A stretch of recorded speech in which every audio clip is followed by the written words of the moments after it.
Okay, good evening, everybody. First of all, a special welcome back, everybody, after the holiday. And a special welcome to Mrs. aka Maddie. She's really the mastermind behind this whole system. And she's the one who's responsible for making these beautiful tabs and putting in the sheets and making the copies. So thank you very much.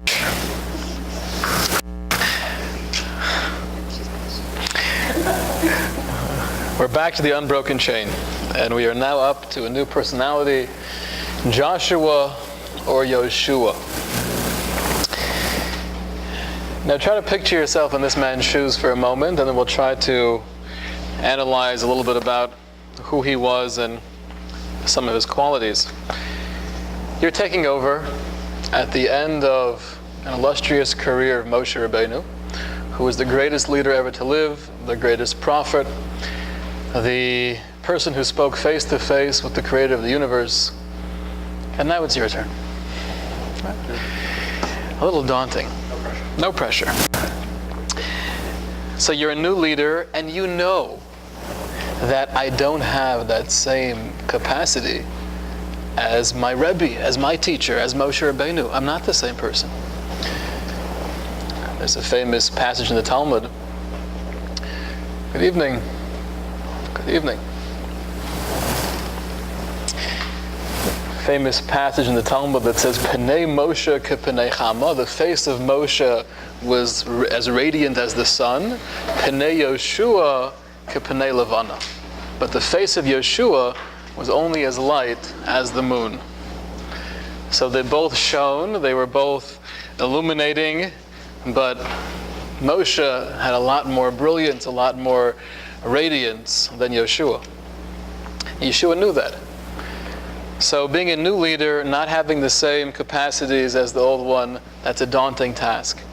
The second thing you have to keep in mind is the whole dynamic was now going to change drastically. Until the Jewish people entered the land of Israel, they were one unit, traveling together. They had exactly their positions, where they would travel, when they would travel, close-knit family structure. Now you're going into the land of Israel, and you're going to divide the land, and then eventually you'll have 2.5 of the tribes, the Transjordan on the other side of the Jordan River, and people are spread out doing their own thing in their own tribe. So it's an entirely different social dynamic as well. The third thing to keep in mind, another major difference from that desert experience and now translating it into real life in Israel. In the desert, you had no foreign influence whatsoever. We're working together, we're trying to grow in our spirituality, we're trying to grow in our scholarship. We have one singular focus.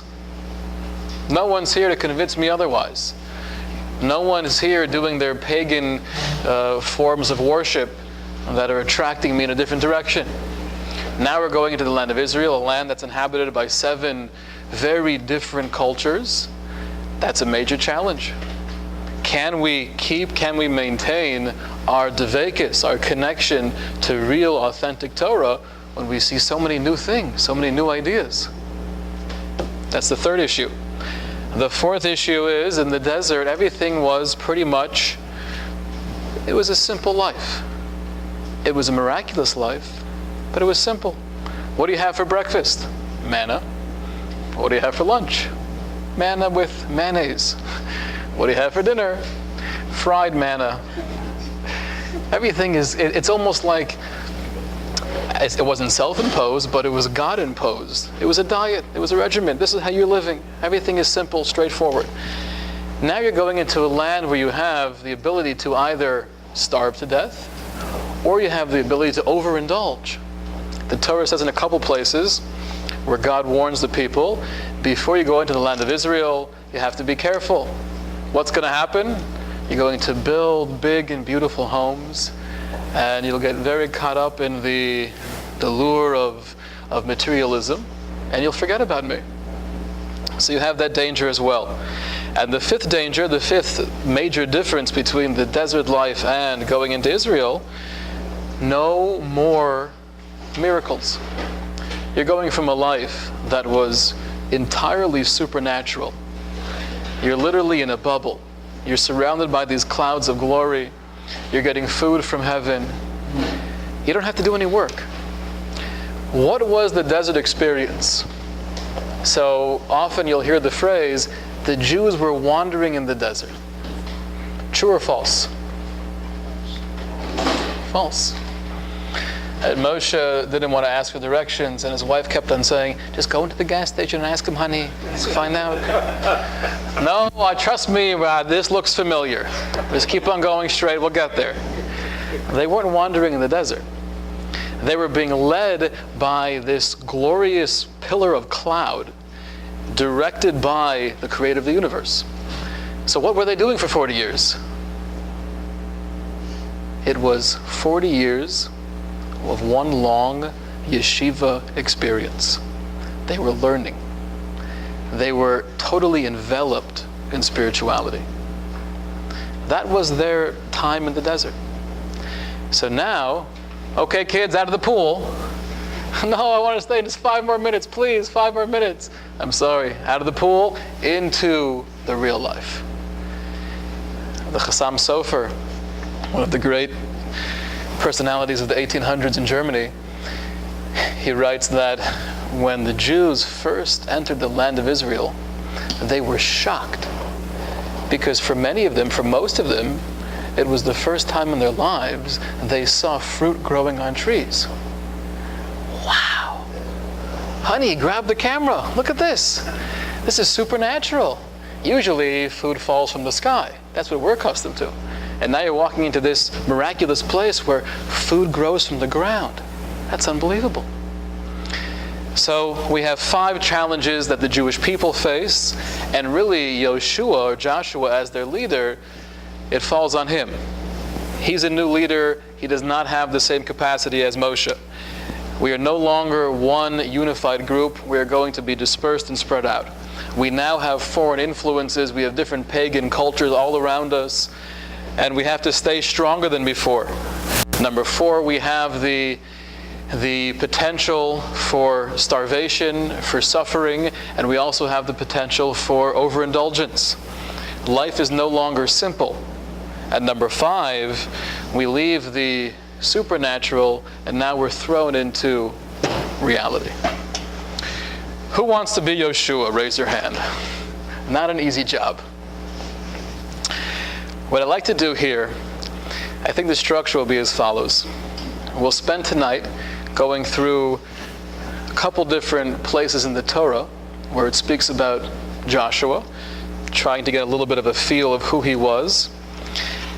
And then what I'd like to do next week is really start from when Joshua leads the Jewish people into the land of Canaan, the land of Israel, the conquering of the land, the distributing of the portions to the 12 tribes. And hopefully next week as well, we'll go through a couple of the judges. We'll speak about, we'll get there. Maybe touch upon Samson, touch upon Devorah, touch upon Gideon. But for now, I want to get the personality of Joshua. So on page 1, source number 1, this is really the first time that he's alluded to in the Torah. During that famous discussion by the burning bush, one of Moshe's many tries to get out of the position of redeeming the Jewish people, he says, "Please, my Lord, send through whomever you will send." He knew prophetically, somehow, I will not lead the Jewish people into Israel. So send that person who you will send to lead the Jewish people into Israel, referring to Joshua. That's the first reference we have to him. Now, who was he? Source number 2, this is right after the Jewish people leave Egypt. We have probably the greatest miracle of all time, the splitting of the sea. And everyone hears about it. Everyone is stunned. And Jan, I could see you're touching your phone. I could feel it. I'm just joking. I was giving a class one time. I have to show you what that. I was asked to give a class one time to very immature college kids. Right? There's a whole variety, but these are very immature.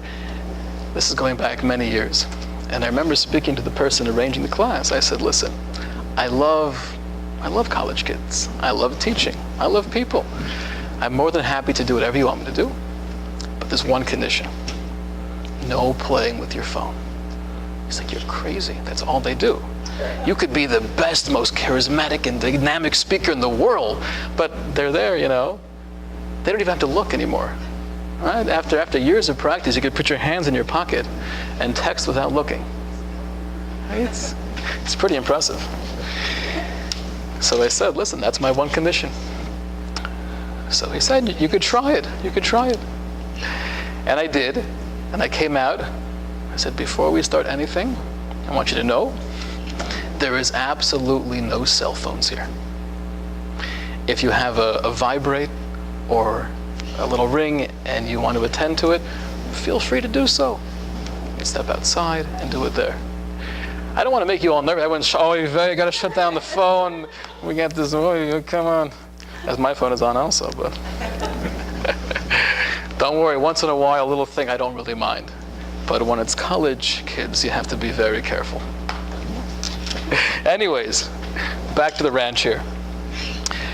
So this is right after the splitting of the Red Sea, and Israel, the Jewish people, seem to be untouchable. However, there's one nation that is so brazen, that is so much chutzpah, they're willing to take the first plunge at them. Who is that nation? Amalek.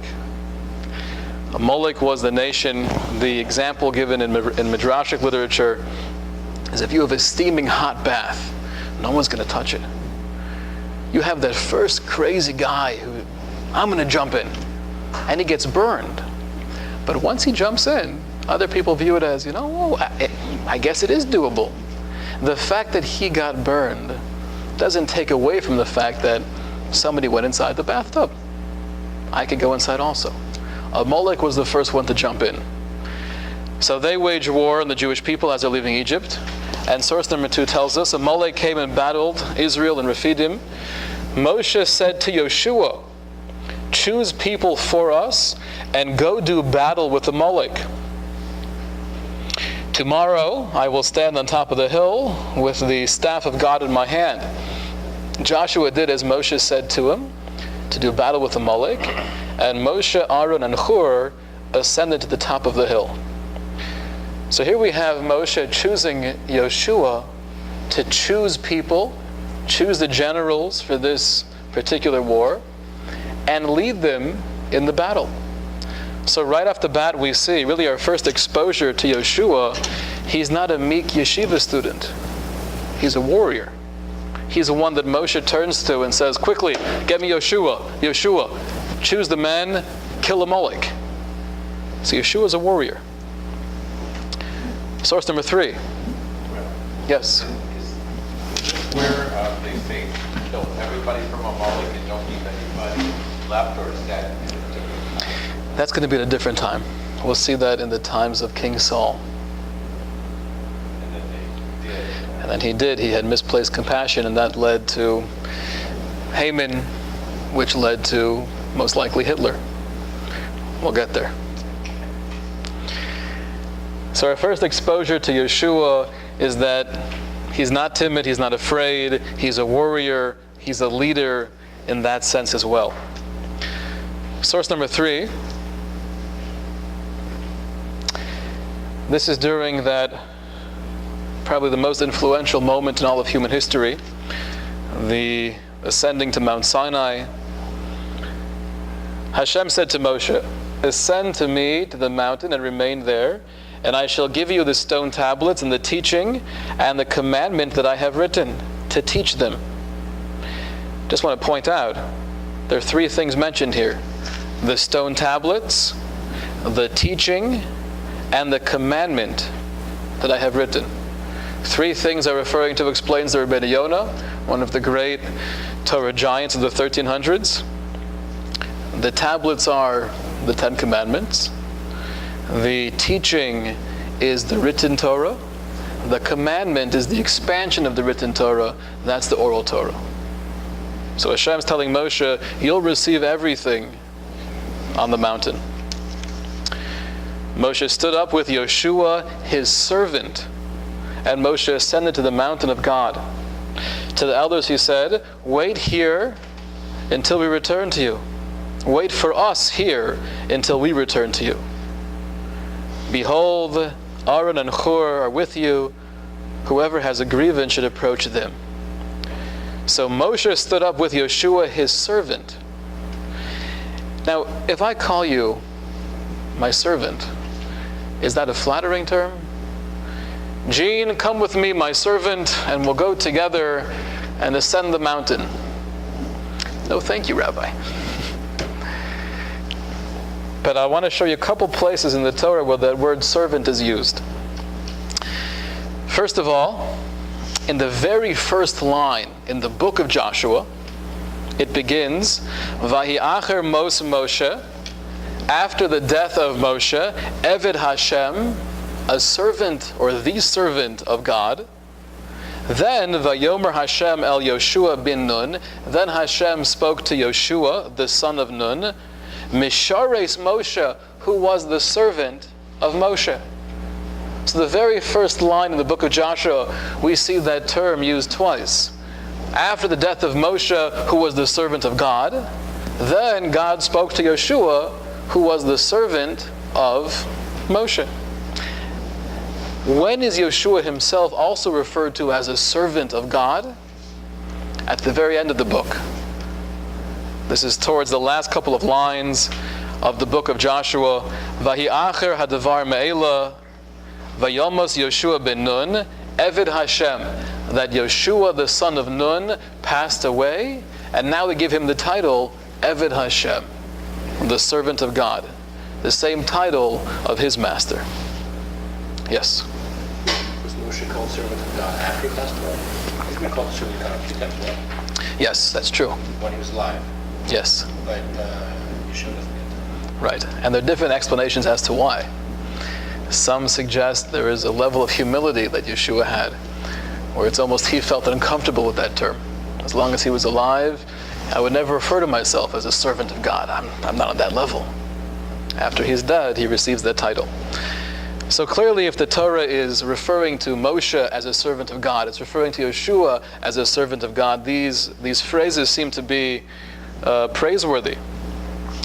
In the Shabbos morning prayer, we have a special silent prayer for Shabbos morning, and there's a line that we say, Yismach Moshe b'manas chelko, ki even ne'eman karasalo. Well, what's your name in the red? Adam, do you want to translate that for us, please? Yismach Moshe b'manas chelko, ki even ne'eman karasalo. Good. I just got lucky with this. That was okay. Moshe was happy with what? With his portion. And what was that portion? Ki Eved Hashem. Ki Eved Ne'eman Karasalo. So basically that means Moshe was happy with his portion because he was referred to as a trustworthy servant. What do you want to be when you grow up? I want to be a slave to God. That sounds exciting. That's a meaningful thing to strive for. So I want to tell you what that phrase means. It's used in many places. The term Eved Hashem, which we're all trying to attain that status of being a servant of God, but yet we don't want to be a servant. We don't want to be a slave. So what does Eved mean literally in Hebrew? The normal translation is servant. But I want to show you a deeper understanding of what that phrase really means. Who was the servant of Abraham? Abraham had a whole household of people, and he had one trustworthy Eved. His name was Eliezer. And the Torah refers to him as Eliezer, Eved Avram, the servant of Abraham. We come to the parsha of Parshas Chayei Sarah. And in that parsha, Abraham turns to Eliezer And he says, I am now appointing you to go on a mission for me to find a nice young lady for Isaac. And he sends him away. Where do you go to find a nice shidduch for your son? The well. If we've learned nothing else in this series, we know if you're looking for a nice young lady, you go to the well. Okay. So Eliezer goes to the well, and that's the whole story of finding Rebecca. Fine. How many times is Eliezer's name used in that episode, in that entire parsha? 3 choices. 0, 2, or 4? 0. It never calls him Eliezer in the entire parsha. Rather, it always refers to him as the servant of Abraham. Other places he's called Eliezer. But in this particular mission, trying to find a wife for Isaac, he's only called the servant of Abraham. The reason is because he was on a mission. He was totally devoted. What I'm doing now is only for my leader, Abraham. I'm doing this for him. I'm doing this for his son to find a nice shidduch. When I'm totally devoted to a cause, when I'm giving all of myself to something beyond myself, that's called an eved. So the words slave or servant, they're not very flattering. But if you understand what it means much more than I'm just subjugating myself and I'm denying the identity. I'm totally devoted. That's what eved means. So Moshe was called an Eved Hashem. His whole life was devoted, was channeled towards that relationship with God.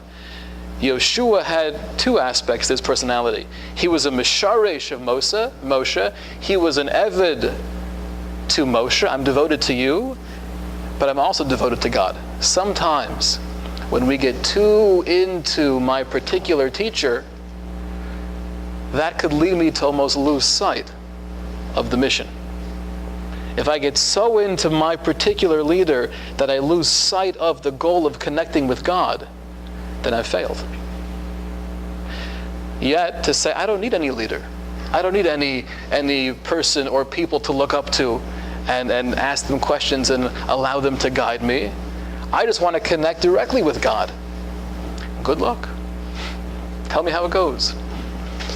We need hadracha, we need direction, and we try to find those masters to give us the direction. But it's that balance of, I want to be your eved, I want to be devoted to you, to learn from you, in order to become closer with the infinite, not at the expense of becoming closer with the infinite. Okay, so we see now another angle of Yoshua.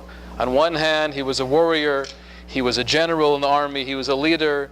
On the other hand, he was a devoted servant to Moshe and a devoted servant to the creator of the universe. Source number 3a. Now, if you could figure out why there's 3a and a 3b here, you get a special cookie at the end of the class. And only Maddie knows the answer to that one.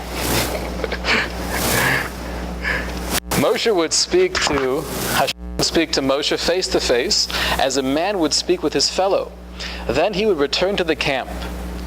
His servant, Joshua, son of Nun, a lad, would not depart from within the tent. The Hebrew word for lad is nar. So you assume he's, 17, 18 years old, a curious little kid in the tent, trying to build a spaceship or something. How old was he at the time? He was 56 years old. Why is the Torah calling him a youth or a lad? He's 56 years old, he's a grown man. And what does that mean that he would not depart from within the tent? There's another great personality who's classified as Yoshev Ohalim, one who dwelled in the tents. Jan, who was he? Google. He was Yaakov. Jacob and Esav. Jacob was the Ish Sada, the man of the field. I'm aggressive. I like to hunt and chop off animals' heads and hang them on my wall. That was Esav. Yaakov was an Ish Tam, a pure young man, Yoshev Ohalim, who would dwell within tents. Whenever you find the word tents or dwelling in tents, usually the connotation is, I'm steeped in learning. That's a reference to meditation. That's a reference to scholarship. So just like Jacob was Yoshev Ohalim, he dwelled in tents, Yoshua, he never moved from the tent. He was devoted, he was an Eved to the Torah. I'm totally devoted to Torah scholarship. Yes? It said he's a warrior. That sort of doesn't fit. It doesn't fit at all. I'm trying to picture him. So at first I was picturing, the armor and the sandals and the bulging calves with the sword and the shield. But now I'm picturing a yeshiva guy, like this. So what was he? And why is he called the lad? Well, the truth is that he's a warrior. The truth is not all worldly warriors. They're all born in Egypt. They're all war slaves. It was a miracle that they could have fighting skills. But when he says he says, go get, you go find the people and let's go and you fight on the lake. So obviously, he knew something about him that he had that capability. But none of them ever fought a war. But it's still true that Moshe turned to Yoshua. I need you to lead this war. So clearly he had those skills. When you picture in your head Yaakov and Esav, so Esav was the athletic one. He was the one who loved archery and hunting. And Yaakov was, he couldn't shoot a basket if his life depended on it. You put him 3 inches from the hoop, he wouldn't make it. But that's okay. He was Yoshev Oholim. He was learning. But now we have Yoshua, where he's described as a warrior, as a general, but yet he's described as Yoshev, as a person who would never leave the tent of study. And to add to that, why was he called a lad? The Ibn Ezra, one of the great commentators, one of the early great commentators, says, because his whole perspective on achieving Torah wisdom was, I just want to learn more.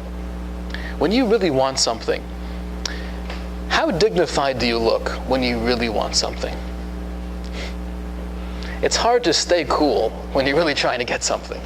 Just like you never eat spaghetti on a date. There's no way when you really want to gain something that I could stay put together. That was Yoshua. He was so thirsting for Torah knowledge. It was like a little kid in a candy store. Just give me more. I want to have more understanding. I want to have more depth. The Mishnah says in Pirkei Avos,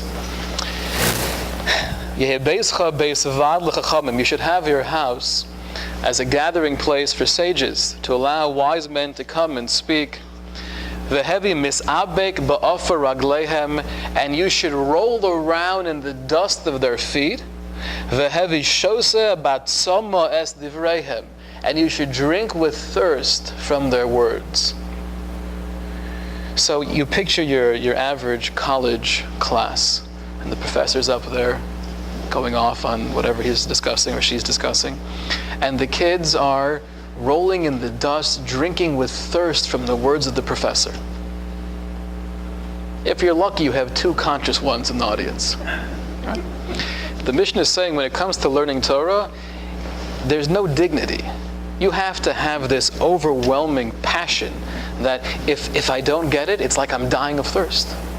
That was Yoshua, and therefore he was a nar. He was like a child in that sense.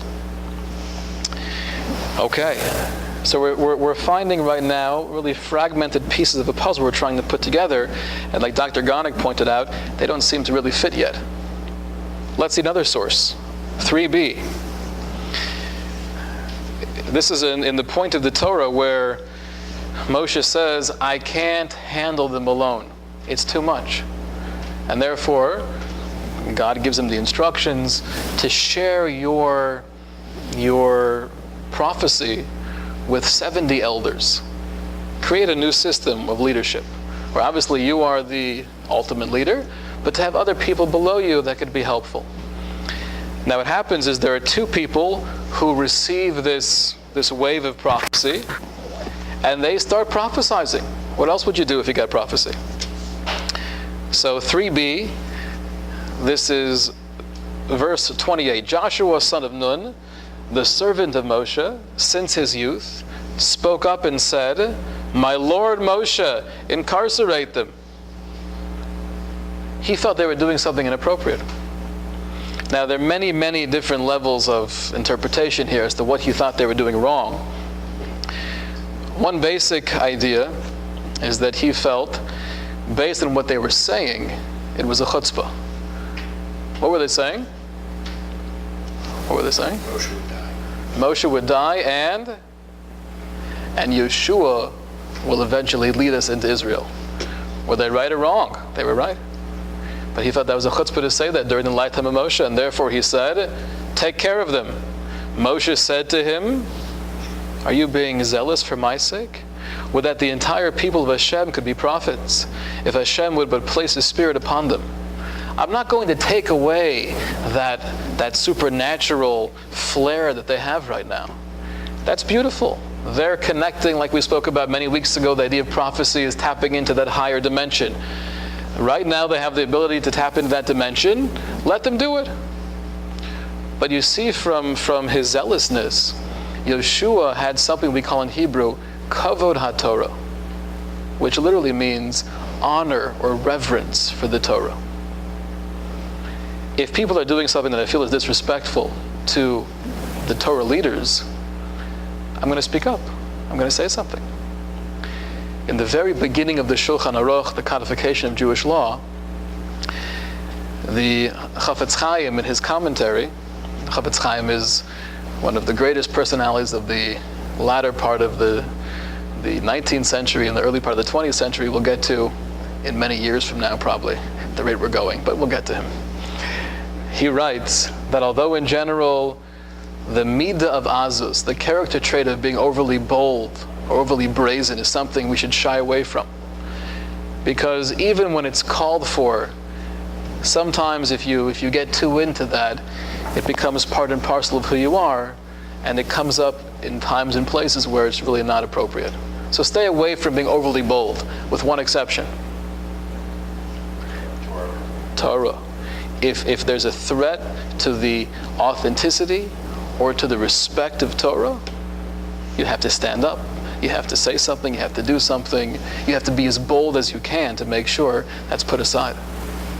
So we see from this passage here that Joshua not only had a love and a passion for learning, but he had a reverence and respect for the Torah leaders. Was he the smartest one around? Did he have the highest IQ? How do you know? But there's others that are, the storyline are a lot more clever. Okay. Describe Joshua. So that's true. He's never described as brilliant. And we'll see, though, at the end of the Torah, he is referred to as having a lot of wisdom. But I'll bring you a proof he was not the smartest student in the class. Source number 4, we have the famous episode. They're about to enter the land of Israel, and there's a request to send spies into the land. Let's scout it out first. Let's see what we're dealing with. How heavily, armed are they? What kind of fortresses do they have? How big and strong are they? So Moshe agrees, and they choose 12 people to go into the land and spy it out. The Torah listed 12 people. These were the 12 leaders of the tribes. And the listing, we're told, goes in order of their level of wisdom. Let's take a look here in 4. First it has from the tribe of Reuven, Shammua, the son of Zachar. Then the tribe of Shimon, then the tribe of Yehuda, then the tribe of Yisachar, then the tribe of Ephraim, Hoshea, son of Nun. Number 5 on the list.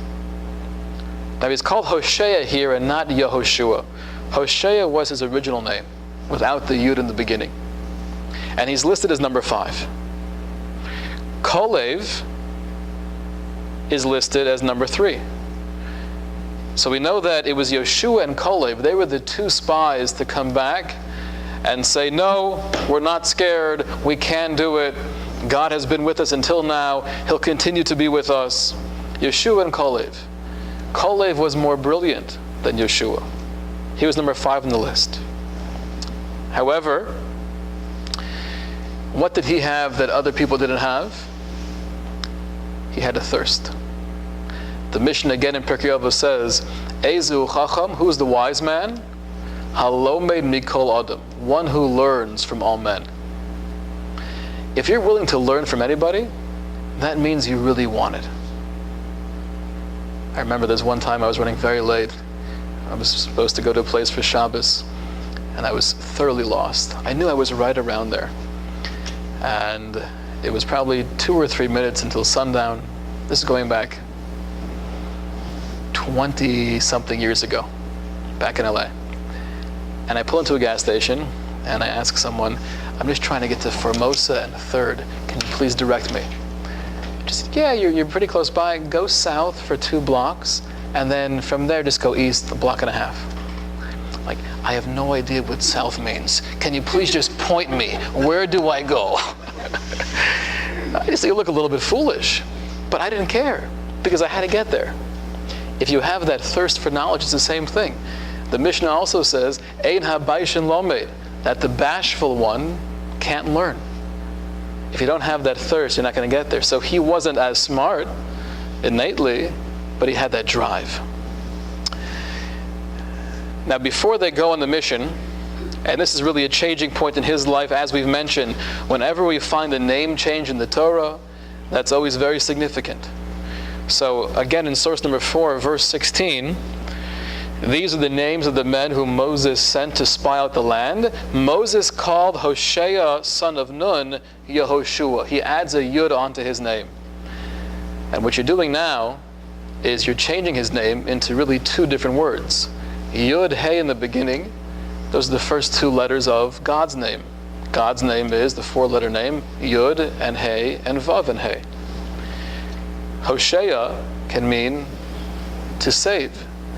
So what Moshe was saying is that I know that things might get a little bit hairy, and you might get influenced by the other chevra, other people you're with. Hashem should save you. He changed his name as a prayer that he shouldn't fall into that trap of the other spies. So that means Moshe knew that there was a danger beforehand, and he wanted to save Yeshua.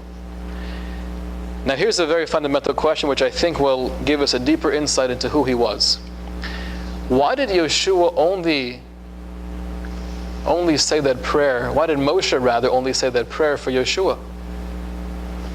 He loved Yeshua more and therefore are more concerned about you? Whatever they do, I just want you to be okay, sweetie. Kalev was the other one who came back with Yeshua and gave a positive report. He didn't pray for Kalev. So why is he praying for Yeshua, but he didn't pray for Kalev? So says the Chafetz Chaim, because he knew they had very different personalities. Kalev was more cunning in a sense. He was slick. He would go, he would assess the situation, he would hear what the other spies are saying, he would sense their fear and their anxiety about going to the land, and he wouldn't speak up. Yeshua, though, was straight-laced. He knew that as soon as Yeshua heard them discussing how powerful this nation is and how there's no way we could beat them and we're going to have to go back and tell the people that it's impossible, he would speak up right away, putting himself in danger. So to Yeshua, he gave a special bracha. Hashem should guard you. To Kalev, he didn't need it. Now, what was the right way? What was the proper approach? Was it Kalev, who was pretending to be one with that group until they got back, and then he spoke out vehemently against them? Or was it Yeshua? Yeshua, the very first time he heard of any of their plans, he spoke out immediately. What was the proper direction? Says the Chafetz Chaim, they were both right. It depends on who you are, which is a major, major fundamental idea in all of Jewish philosophy. Is there one right way of doing things? Sometimes the answer is yes. It depends what it is. But oftentimes the answer is, it depends who you are. For you, the right thing to do is stay quiet. You can play along and then speak up later. For you, your personality is to speak out. So speak out. So we see Yeshua, what you saw was what you got. That was Yeshua. He didn't play any games. Okay, I want to jump to the next page over here. A couple last pieces of the puzzle, and hopefully we'll try to put it together. Source number 7 is where Moshe turns to Hashem. Verse 15. Moshe spoke to Hashem, saying, "May Hashem, God of the spirits of all flesh, appoint a man over the assembly, who shall go out before them and come in before them, who shall take them out and bring them in.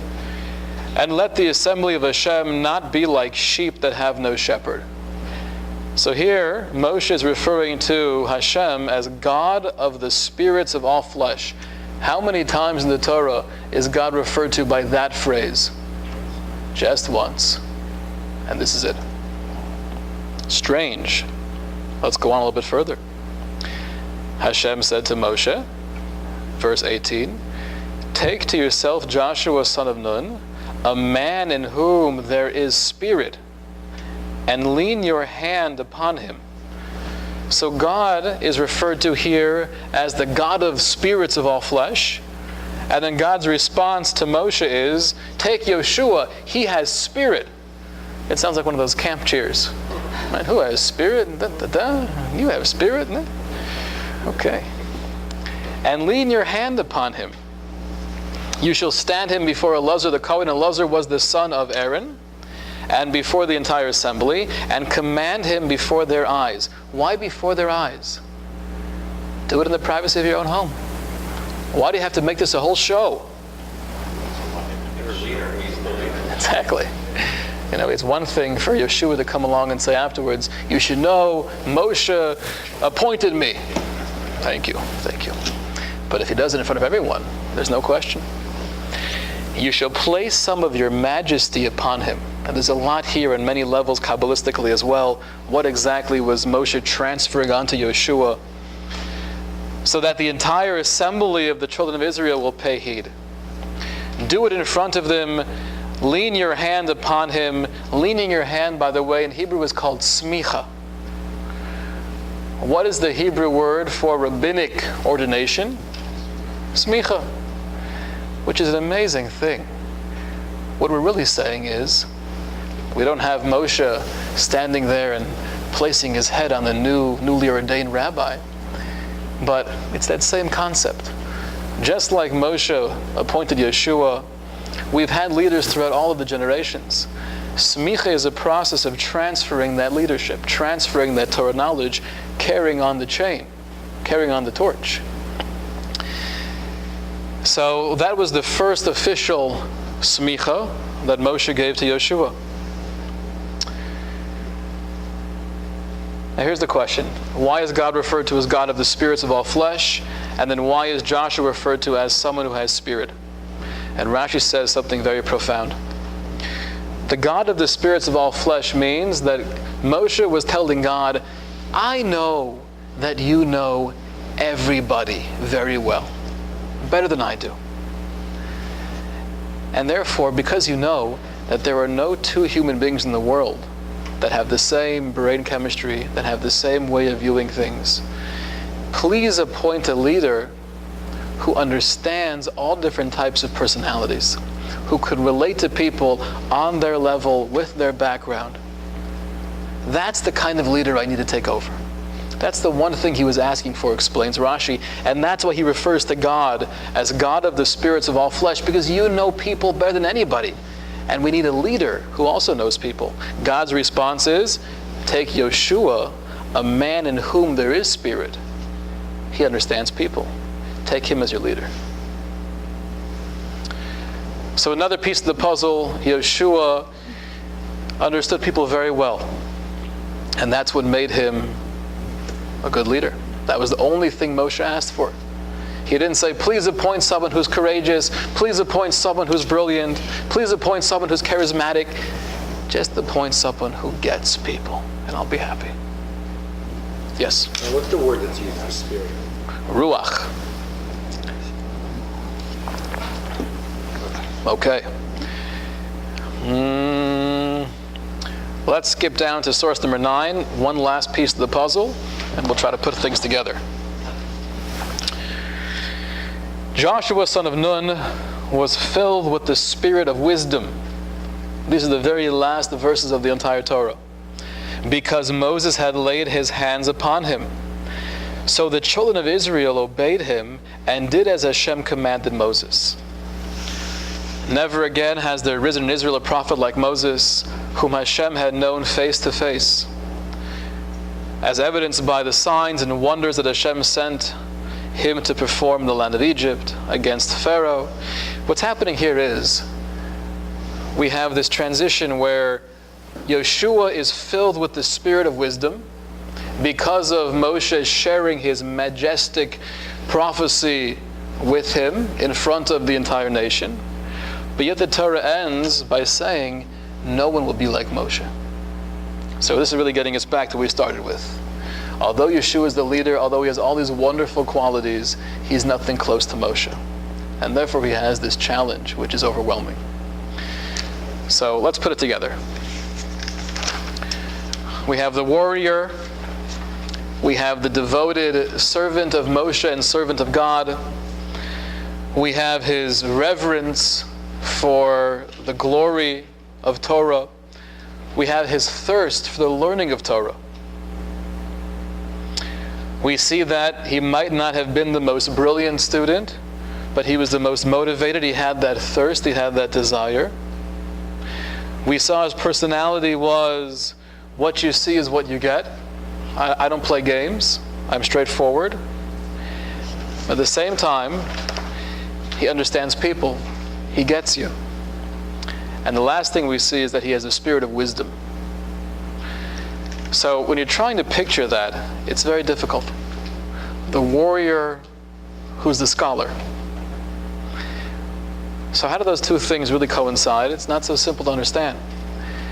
But I think we understand, once we understand his challenge, I said understand 3 times in like 3.2 seconds. That was pretty impressive. Once we get a glimpse of his challenge, where he's going to be the new leader who doesn't have the same capacities as Moshe. He's going to be in a different environment with everyone spread out. He's going to be in a place of foreign influence, the danger of indulgence, and going from the supernatural to the natural. And there's one more thing.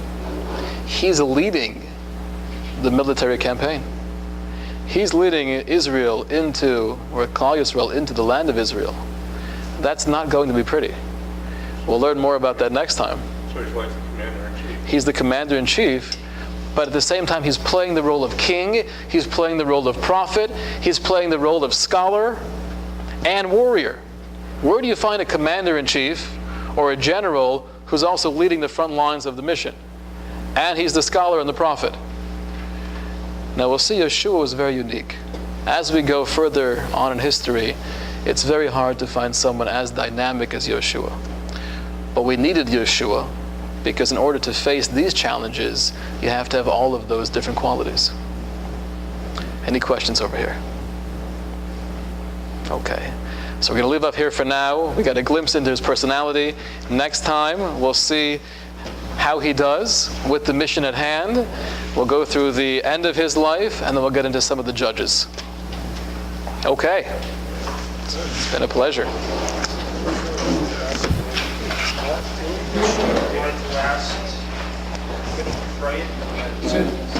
Yeah. So did the one thing